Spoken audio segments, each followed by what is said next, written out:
3rd September. Saint Gregory the Great, Pope and Doctor of the Church. Memoria. Born at Rome about the year 540, he entered the public service and was appointed a prefect of the city. Then he entered a monastery, was ordained deacon, and performed the office of a papal legate to Constantinople.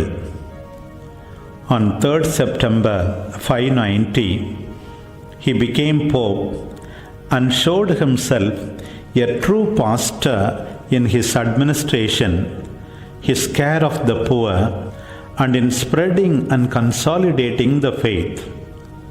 In addition, he wrote many works on faith and morals. He died on 12th March 604. A reading from the homilies of Pope Saint Gregory the Great on the book of Ezekiel. For the love of Christ, I do not spare myself in preaching him. Son of man, I have appointed you as watchman to the house of Israel. Note that Ezekiel, whom the Lord sent to preach his word, is described as a watchman. Now a watchman always takes up his position on the heights so that he can see from a distance whatever approaches. Likewise, whoever is appointed watchman to a people should live a life on the heights so that he can help them by taking a wide survey. These words are hard to utter, for when I speak, it is myself that I am reproaching. I do not preach as I should, nor does my life follow the principles I preach so inadequately.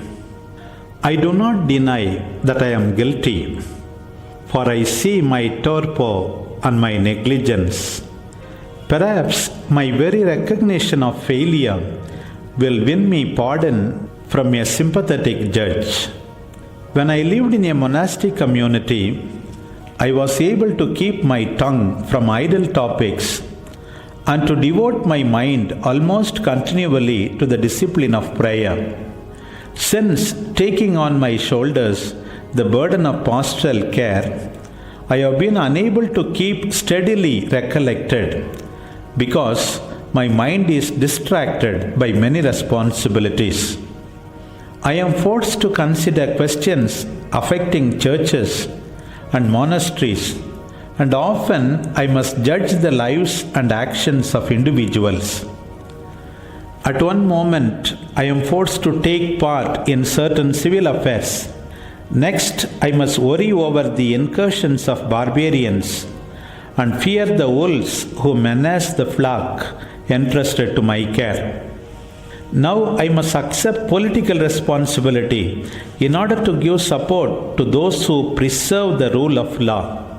Now I must bear patiently the villainies of brigands, and then I must confront them, yet in all charity.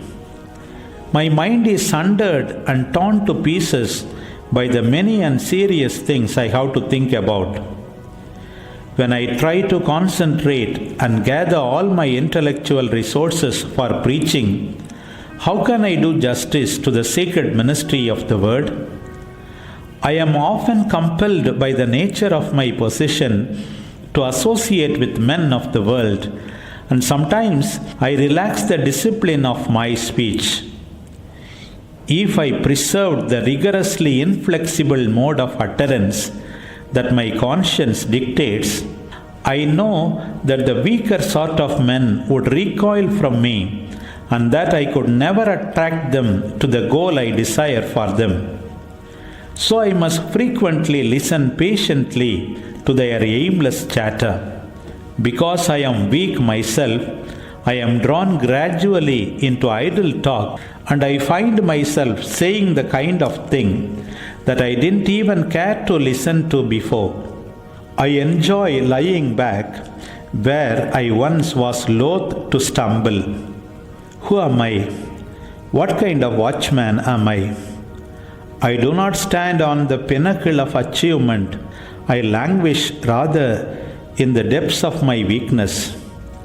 And yet the Creator and Redeemer of mankind can give me, unworthy though I be, the grace to see life whole and power to speak effectively of it. It is for love of Him that I do not spare myself in preaching Him.